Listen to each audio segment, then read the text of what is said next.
Yo escribo desde hace 20 años, aunque he escrito a lo largo de la vida, en realidad con sustentabilidad desde hace 20 años. Y fue el año pasado que tomé conciencia de cuántos años habían pasado y revisar tanto material y tanta cosa escrita, y revisar también en mis archivos que tenía este título para un posible libro, aunque nunca fue un proyecto concreto, nunca escribí con ese objetivo en particular. En realidad empecé a escribir por una enorme necesidad de salir de una situación muy traumática que me sucedió en el año 2003 y que me llevó a empezar a escribir en el 2004. Por eso el año pasado se cumplieron 20 años y decidí hacer esta selección de cuentos que he ido escribiendo a lo largo de estos 20 años. ¿Era tu terapia? Sí, fue mucho más que una terapia. Yo creo que en realidad lo único que va a salvar al hombre es el arte, en cualquiera de sus expresiones. Realmente lo pienso así, y así lo pensaba un querido amigo, que es a quien le debo haberme involucrado en la escritura, que es a Hugo Chieli, que ya no nos acompaña, que era mi amigo y psicólogo.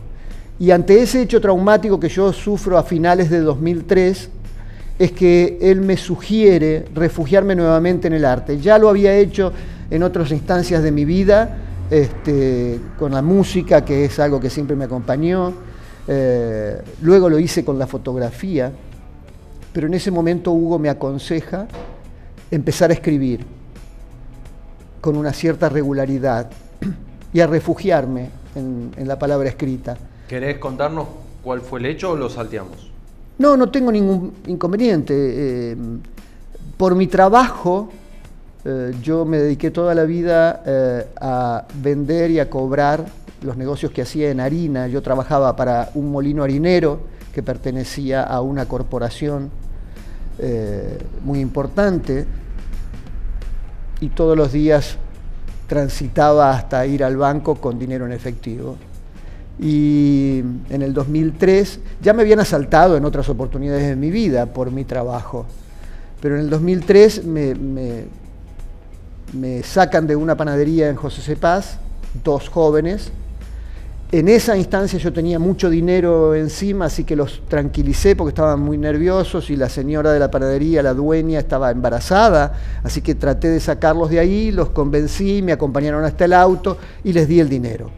Ese es el primer hecho. A los 30 días estos mismos jóvenes me vuelven a sacar, no me sacan, en realidad entran a una panadería en donde yo estaba, en un horario muy temprano y donde yo no tenía ningún dinero todavía cobrado. En esta oportunidad estos jóvenes estaban muy drogados, a diferencia de la primera vez, que yo no noté que estuvieran de esa manera. Por lo tanto, ni me reconocieron, ni podían reaccionar a cualquiera de los argumentos que yo pude utilizar en ese momento, y se transformó en una situación muy compleja para mí. Ellos encerraron a todas las personas que estaban trabajando en la panadería, a las personas que estaban comprando el pan del día, al dueño de la panadería, los encerraron en un espacio, en las cuadras de las panaderías hay un espacio que se llama estufa, que es donde se guarda el pan para que leve. Los encerraron ahí y se quedaron solos conmigo, que angustiosamente les explicaba que yo ya no tenía dinero por la hora que era, que si podían recordar que 30 días atrás ya me habían asaltado. Esto fue a 10 cuadras de una panadería, de otra. Los minutos transcurrieron y decidieron llevarme. Camino hacia el auto, porque ellos dijeron, vamos a llevarlo, este tiene la guita en el auto. Uno piensa muy aceleradamente. Es mucho más fácil teorizar lo que uno haría en esa situación que después lo que hace cuando estás en la situación, ¿no? Obvio. Yo, mientras me subía al auto, estaba convencido de que estos chicos estaban tan pasados que cuando no encontraran dinero probablemente me iban a matar. Es lo que pensé. Así que por ninguna razón estaba decidido a irme con ellos. Me subieron a mi auto, ellos entraron por atrás, para sentarse en el asiento de atrás. Mientras hicieron esta acción, yo bloqueé mi auto. Mi auto en ese momento, yo usaba un vehículo con GNC, y tenía una tecla que es la que permitía el paso de nafta o GNC, y si vos la dejabas en el medio, no había combustible. Sí. Y nada, eso en realidad no lo pensé, fue instintivo. Y bueno, me cargó la pistola acá en la nuca y me dijo, dale, arrancá y vamos. Puse el auto en marcha, por supuesto el auto no arrancó. Me volvió a cargar la pistola y me dice, arrancá o te reviento acá mismo. Por supuesto volví a hacerlo y le di una tercera vez marcha y el auto no arrancó. Y yo automáticamente, luego de esa tercera vez, abro la puerta. Toda esta escena la vio el carnicero que tenía su carnicería pegada a la panadería donde esto me pasó, quien llamó a la policía en ese entonces, la comisaría donde, en la zona que yo estaba, que era el borde entre José Cepaz y San Miguel, estaba a 10 cuadras de esta panadería. Transcurrieron 22 minutos en toda esta acción que yo estoy contando y nunca vinieron. Y el carnicero luego me contó esto, dice, y vos te bajaste del auto y estos chicos quedaron desorientados ahí atrás, se miraron, el que estaba detrás tuyo pasó adelante, intentó darle marcha al auto y yo me fui caminando, esperando que me pegaran un tiro, ¿no?, en la espalda, porque yo dejé de mirarlos y me encaminé los 25 pasos que me separaban de la panadería, para meterme en la panadería. Y ellos, se bajó uno de ellos, intentó arrancar 2, 3 veces y se fueron corriendo. Este es el hecho. Yo entré a la panadería, liberé a toda la gente que estaba en la estufa y nos fuimos a la comisaría a hacer la denuncia porque debía hacer esta declaratoria por una cuestión de, muchas gracias, del seguro de dinero en tránsito. Fue un hecho realmente que me dejó muy marcado, a pesar de haber vivido otros hechos, pero que han sido todos mucho más rápidos, se resolvieron de otra manera porque había dinero. En este realmente yo quedé muy afectado, al punto que la empresa me ofreció tomarme los días que necesitara y le dije que si en realidad me tomaba algunos días de licencia no volvía a trabajar. Y yo tenía que volver a trabajar, tenía una familia, mis hijos, por lo tanto, vuelvo a llamarlo a Hugo, que había sido mi psicólogo en distintos periodos de mi vida, y Hugo en el primer encuentro que tuvimos me dijo, José María, tenés que refugiarte en el arte, no tenés opción. Y él me presenta a quien fue mi primer profesora de taller literario, que fue Laura Baccaro, una persona a quien siempre voy a recordar y mencionar, va a estar entre los agradecidos, junto con Hugo y junto con otras personas que han influido en mi vida para que hoy dé como resultado, con mucha modestia digo esto, ¿no? Yo digo que soy una persona que escribe y que va a presentar un libro. Por supuesto que todo aquel que escribe es un escritor, pero bueno, creo que tenemos sobrevaluado algunos conceptos y demás, así que simplemente soy una persona que escribe, que empecé desde ese lugar, desde ese escenario, con un hecho triste, traumático, doloroso, de un país que ya empezaba a mostrar claramente que íbamos hacia espacios de mayor inseguridad, lamentablemente. No voy a hacer una crítica ni análisis político, socioeconómico de todo lo que nos ha ido pasando, dolorosamente pasando a lo largo de tantos años. Yo me refugié en eso y debo reconocer que fue un buen refugio. Me ha permitido tener horas de muchísimo disfrute. Es maravilloso poder contar algo. Lo que acabo de hacer ahora oralmente, ponerlo en un texto, en blanco y negro, que eso ya es una instancia distinta, porque queda a la consideración. Yo el otro día estaba analizando en casa, ¿no?, pensando este proceso que comenzó hace muy poco tiempo, el del llegar al libro, y qué analogía veo en lo que también hago, entre otras de mis pasiones, está la fotografía. Yo hace 10 años que hago fotografía, también como hobby, como un espacio de crecimiento personal. Yo no vivo de la fotografía, ya estoy jubilado, me jubilé del trabajo que hice profesionalmente durante 43 años, y la fotografía prácticamente tiene una analogía con la escritura, que detiene el tiempo. A ver, es una tontería a lo mejor esta reflexión, pero dije, qué bárbaro. En ambos casos yo escribo y foteo, como decimos los fotógrafos, y ambas acciones detienen el tiempo. Es decir, yo te cuento un cuento y lo escribo, y eso queda ahí. Es ese momento, es eso que te cuento, y así va a ser. Y en la fotografía es exactamente lo mismo. Capturo una imagen, una escena o lo que fuere, y queda ahí. Por lo tanto, se ve que hay en mí esta necesidad de detener por momentos algunos momentos de tiempo. Así que, nada, chicos, ese hecho me trajo hasta acá. Hace 3 años que estoy haciendo un taller con otra profesora, encantadora persona, que es Mirta Rodríguez Pedurán, que es quien prologa mi libro, y de quien he aprendido muchísimo, sobre todo a salir de mi zona de confort, que durante 20 años ha sido el cuento corto. Yo en ese género empecé a escribir y es donde me instalé. ¿Cuentos de qué tipo, por ejemplo? ¿De más para gente adulta, más para chicos, para toda la familia? Por lo que te pasó fue variando, arrancaste con una escritura apuntando para este lado y después con el correr de las décadas ¿Sí? se fue modificando. Sí, claro. Mira, arranqué muy autobiográfico como se suele arrancar, narrando cosas de mi propia vida. Lo primero que escribí, lo primero exactamente que escribo en el año 2004, es un relato que no está ficcionado, más solamente algunos giros que uno le pone para, no sé, adornar, claro, sí. Que es sobre un personaje que vivía en mi barrio, al que solíamos decirle Pelé.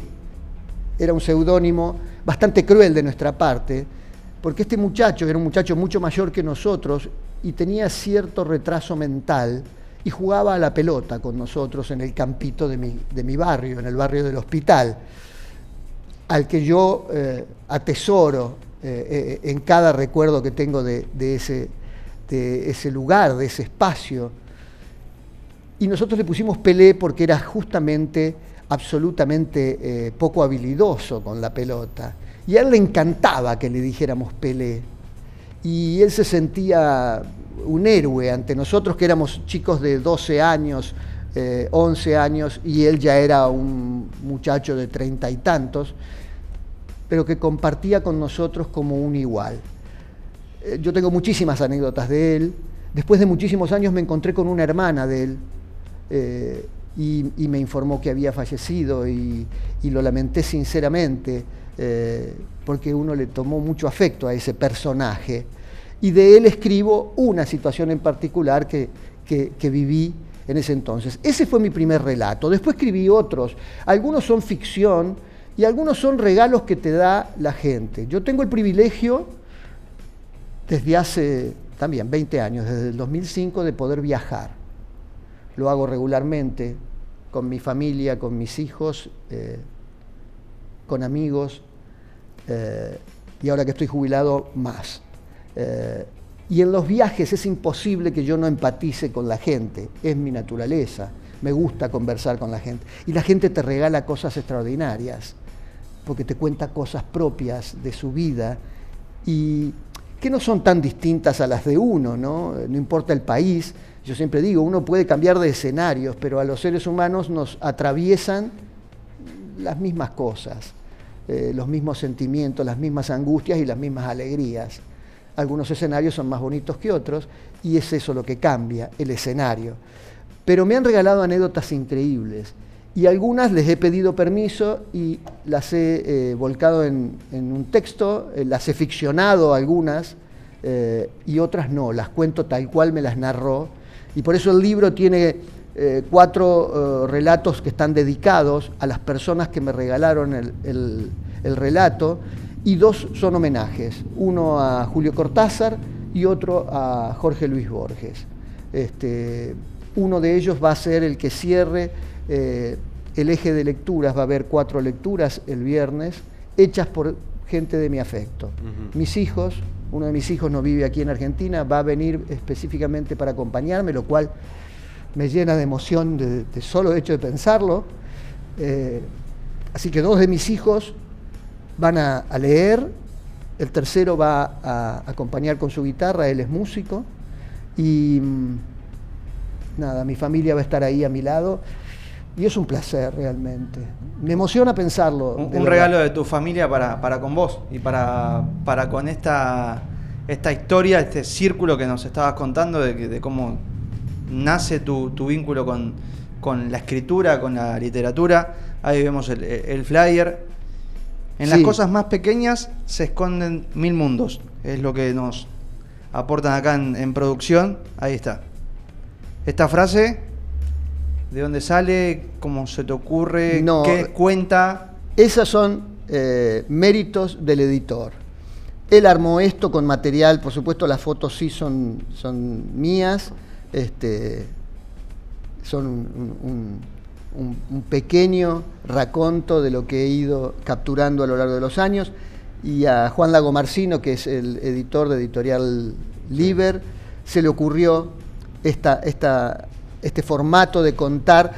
La tapa es justamente la que hace referencia a uno de mis cuentos, que es el que digo, uno de los homenajes a Borges. Yo escribo un cuento que se llama Como el Aleph, en homenaje al Aleph de Borges, y narro un partido de bolitas que existió a mis 11 años, y en donde yo pierdo la bolita más preciada. Uno siempre tenía la favorita, ¿no? La favorita, obvio, y que nunca la querías arriesgar. Yo con los años, con muchos años, transformé esa bolita en mi Aleph. Aquellos que hayan leído el cuento de Borges entenderán un poco lo que resumía para Borges el Aleph, y entonces lo que yo decidí resumir en esa bolita, y lo cuento en este cuento, y la pierdo. Entonces en ese cuento aprovecho para hablar del desapego, para hablar de la vanidad y del ego, ¿no? Muy elípticamente, pero el cuento no es un cuento tan infantil, a pesar de que es un partido de bolitas. Es hablar de estas cosas, ¿no? De los apegos, del miedo a la pérdida y de la vanidad, porque la arriesgo no por otra cosa que por vanidad. Es un cuento que quiero mucho, es el cuento que va a cerrar justamente el eje de cuentos que se van a leer este viernes, y es el que dio tapa. Me costó mucho imaginar la tapa del libro. Uno quiere que sea original, es muy difícil ser original, sí, en realidad. ¿No? A esta altura del partido. Está todo contado, está todo dicho, pero estuve un mes abocado específicamente a la búsqueda de la tapa. Caminé por Luján, hice muchas fotos, siempre hago mucho material porque es mucho lo que uno descarta, pero entiendo que cuanto más material tenés, más posibilidad de encontrar esa aguja en el pajar. Y estaba bastante decepcionado porque en ninguna de las fotos edité un porcentaje importante de las fotos que había hecho. Me fui a un acuario a sacar fotos de axolotes, porque uno de mis cuentos, que es el otro homenaje a Cortázar, se llama Axolot, en homenaje al cuento de Cortázar, y que no, por supuesto, no emula ni pretende, porque Cortázar ha sido un genio. Yo solo quería homenajearlo en ese cuento, y narro un vínculo entre un hombre solo con un axolote. Y me parecía que podía hacer esa tapa. Y me fui a un acuario. Bueno, el dueño del acuario me conoce hace muchos años porque le compraba los peces para mis hijos. Así que combinamos en un horario que no fuera de atención al público, y estuve un par de horas trabajando con el único axolote que le quedó en ese momento, porque tenía 2 cuando yo fui, y de los 2 me gustaba muchísimo uno, que era blanco, Y le digo, bueno, el lunes vengo, y cuando voy el lunes me dice José María, lamento decirte vendió. que el sábado se vendió. Y a una familia de Buenos Aires, ¿no? Porque le pedí si podía dejarlo hasta hoy, pero no, porque ya se iban. Y le digo, no, este es tu negocio. Así que trabajamos con el otro axolote, que se hizo muy difícil hacer la captura que yo quería. Y después de mucho rato hice algunas, lo edité, pero seguía sin satisfacer. ¿No te convencía? No. Y un mediodía de sábado, almorzando con mi mujer, le digo, tengo que narrar partido de bolitas en una foto. De alguna manera tengo que resumir eso. Y mi mujer había guardado mis bolitas de chico, que van a ir a parar al Museo de la Ciudad, por supuesto. Y ahí busqué, y ahí tiré en un espacio de casa donde no hay césped, y ahí me tiré al piso y ahí surgió esa foto.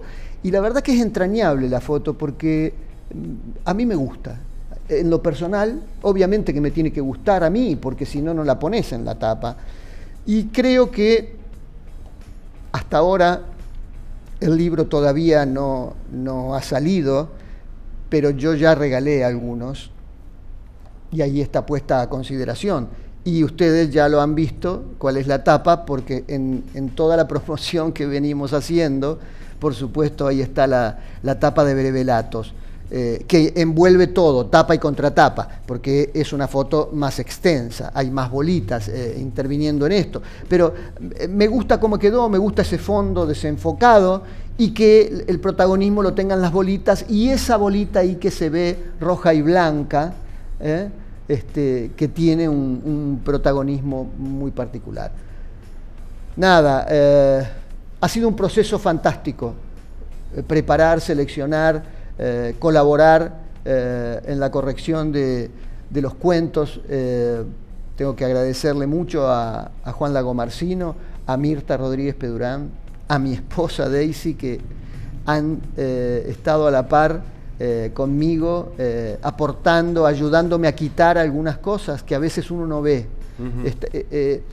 Entre el proceso que hicimos, se hicieron varias etapas de corrección, pero hubo una etapa que la hicimos en la intimidad de casa, mi esposa y yo, donde ella me leía en voz alta los cuentos, y ahí me di cuenta de algunas cosas que no me gustaban tanto. Cuando uno los lee, cuando vos lees algo propio, es probable que no te des cuenta hasta que te lo lee otro.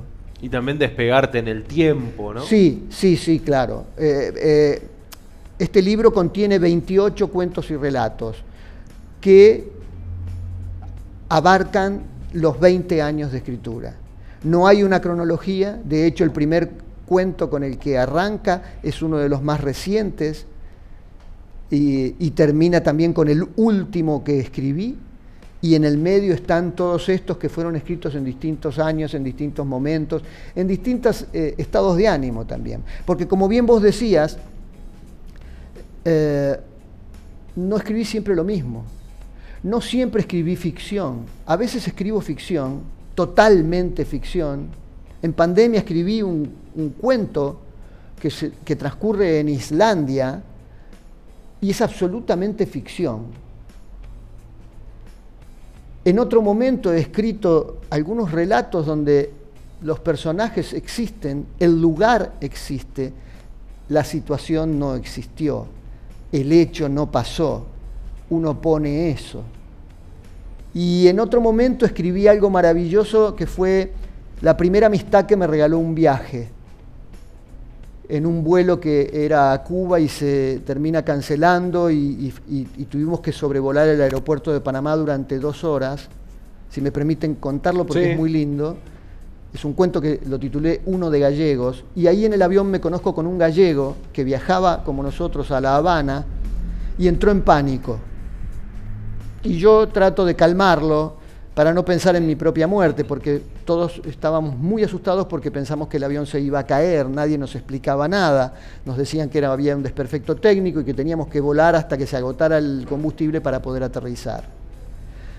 En esas 2 horas y cuarto que transcurrió todo esto, nos hacemos muy cercanos con este gallego, al que le pregunté su nombre y lo hice hablar para que saliera del pensamiento que yo también estaba teniendo. Se llama Domingo Seco. Esto fue en el 2005. Escribo el cuento, pero al final, que él me cuenta que no va a volar al día siguiente, porque nos alojaron en un hotel, y esa noche, luego de cenar, nos fuimos a tomar un café y nos dice a mi mujer y a mí que yo mañana no vuelo, tío, que me vuelvo a Costa Rica. Él vivía en Costa Rica, en Cahuita, un pueblito en las orillas del Caribe. Y bueno, yo traté de convencerlo, digo, pero te vas a privar de ir a visitar a tus amigos. No, que no vuelo, tío, que me he pegado un susto del coñazo. Y así fue, y nos despedimos esa noche y nunca más lo vi. Cuando vuelvo a la Argentina escribo este relato de todo lo que transcurrió en el avión, de todo lo que pasó en el avión, con cierto humor, porque era muy, muy dramático, se generó todo un efecto dominó en la gente y todos gritaban y estaban asustados. Pero el final, yo lo mato a Domingo Seco. En el final cuento que cuando vuelvo a la Argentina escribo un correo para saber cómo había llegado mi amigo, y alguien me contesta que Domingo Seco había muerto volviendo de Panamá a Costa Rica en un accidente de ómnibus. Pasaron 18 años, yo en el 2023 viajo a Costa Rica con mi hijo Mariano y decido buscarlo a Domingo. Nunca más tuve contacto con él, lo busqué en Facebook, no lo encontré nunca. Y cuando decidimos ir hacia el lado del Caribe, nosotros habíamos arrancado por el Pacífico, nos vamos hacia el Caribe, nos vamos a alojar en un pueblito bellísimo que se llama Puerto Viejo, que queda a 18 kilómetros de Cahuita. Así que con mi hijo, al día siguiente, andábamos en auto, habíamos alquilado un auto con el que recorrimos prácticamente toda Costa Rica, nos vamos a Cahuita. Y allí en Cahuita, que es un pueblito pequeñito, los únicos datos que yo tenía era el nombre y que tenía un hotel en Cahuita, que es lo que me había dicho, que tenía un hotel en la selva. Y una joven que tenía una agencia de viajes, donde entró mi hijo para averiguar, para poder bucear, le dice, Domingo, sí, y nos indicó y pudimos ir y me encuentro con Domingo. Y fue una gran emoción, como se imagina, nos abrazamos muchísimo. Él al principio no me había reconocido porque no veía bien, cuando se acercó, me vio, es una persona un poco mayor que yo, y le dice a mi hijo, pues que este tío psicólogo argentino me salvó, tío, me salvó. Bueno, exagerando, ¿no? ¿Y cuándo le contaste que lo habías matado? No, y esto es lo más increíble de este cuento, que tengo que escribir la segunda parte. Nos vamos a tomar algo a la playa. Y en una charla muy desordenada, porque él me estaba contando todo lo que le había pasado después de ese encuentro y yo le conté todo lo que me pasó a mí, en un momento lo interrumpo, le digo, Domingo, yo te tengo que contar algo. Permitime que te corte y te cuente que yo escribí un cuento sobre lo que nos pasó en ese vuelo a La Habana. Me dice, pues claro, tío, que lo he leído, pues, pero que me matas. Coño, que me matas, tío, que ahora te escribes otro y me resucitas. Pero ¿cómo le llegó? Le llega porque yo ese cuento solo lo publiqué una vez en un grupo literario en Facebook. Una sola vez. Y luego no lo publiqué más, lo leí en reuniones familiares o donde me invitaban, que siempre me ha gustado leer mis cuentos. Y un sobrino de él en Madrid recoge del grupo de encuentros, de estos encuentros literarios, recoge el cuento, que estaba ilustrado además con una foto mía leyendo y mi hijo Manuel acompañándome en guitarra. Y entonces le manda y le escribe, tío, que aquí hay un argentino que te nombra en una historia de un vuelo, pero que te mata. Y entonces él se entera ahí. Y le digo, ¿y no se te ocurrió buscarme? No, que yo con las redes, que no la voy, tío, que no la voy. Y así fue este encuentro con Domingo Seco, con quien ahora mantengo, porque por supuesto tiene teléfono, tiene WhatsApp, y nos saludamos permanentemente, y le acabo de mandar justamente la información del libro, y de que ahí está contenido su cuento, ¿no? Y me sigue insistiendo, bueno, pues que te escribes otro y me resucitas, que me resucitas. Y tiene razón. Y tiene razón, tiene y toda se la lo razón. debo, y de verdad que lo tengo que escribir, tengo que ver cómo enlazo eso, pero es fantástico, ¿no? Yo le doy una dimensión que a lo mejor nadie puede dársela, pero No, pasaron 18 años, ¿no? Es lo que vemos en Netflix, en una plataforma, es lo que te pasó a vos. Es increíble. En medio de la selva, un gallego leyó su muerte por culpa tuya, digamos. Es básicamente eso. Sí, es una historia, viste, un poco negra. Ahora estoy escribiendo mucho cuento negro, no sé por qué. No puedo precisar por qué. Los últimos cuentos que he escrito son muy negros, son de mucha muerte, pero las razones, a veces no hay que buscar tanto la razón. Lo que uno tiene que tratar es simplemente dejar que lo que aparece, si es honesto, si es lo que, bueno, va fluyendo, funciona o no funciona. Así que nada, no sé si he respondido, quizás me he extendido muchísimo, suelo hacerlo. Mis cuentos son mucho más breves, suelo ser mucho más sinóptico en la escritura que en la oralidad, pero espero haber respondido un poco a eso. Depende de las etapas, depende de los estados de ánimos. Y hay veces que no escribo. Yo ahora, desde que me focalicé en esto, yo acabo de volver hace 2 semanas de Chile, que fui a visitar a mi hijo, y hace 4 semanas ya, un mes, que no escribo nada, porque estoy muy, muy focalizado en esto, en que el viernes salga todo lo bueno que pienso, que estén los que deseo que estén y que les guste el libro. Sí, sí, no hay ninguna duda que eso va a suceder. Este viernes, 20 horas, en el Museo de la Ciudad, en la cúpula, la presentación de Brevelatos. ¿28 cuentos, dijiste? 28 cuentos. 28 cuentos. En un museo, José María, que en eso sí, de permanentemente estar en diversas actividades, te tiene involucrado, ¿no? Mucho. Es mi segunda casa, digo, siempre. Yo ya desde que se conformó la comisión fundadora y me invitaron a integrarla, hace ya 2 periodos que soy presidente de la comisión de amigos y somos un grupo de vecinos, fantástico grupo, de gente muy valiosa, que tratamos de aportar nuestro tiempo, nuestra experiencia, con el fin de consolidar un museo que se creó hace muchísimos años y que nunca tuvo un lugar propio. Ahora hemos logrado el año pasado que el Consejo Deliberante apruebe la ordenanza por la cual se determina que el edificio de la cúpula sea definitivamente el Museo de la Ciudad, que es el museo que cuenta la historia de Luján, ciudad, específicamente, Luján, partido. Por lo tanto, estamos empeñados en desarrollarlo, en que crezca, en que el vecino de Luján se acerque cada vez que generamos propuestas en conjunto con la Dirección de Culturas, con quien trabajamos todo el tiempo, codo a codo, y agradezco siempre por el apoyo. Esta comisión va paso a paso, poco a poco, mostrando y contando la historia de Luján. Ahora pronto vamos a desarrollar una sala nueva, así que gustoso vendré a contar y a invitar.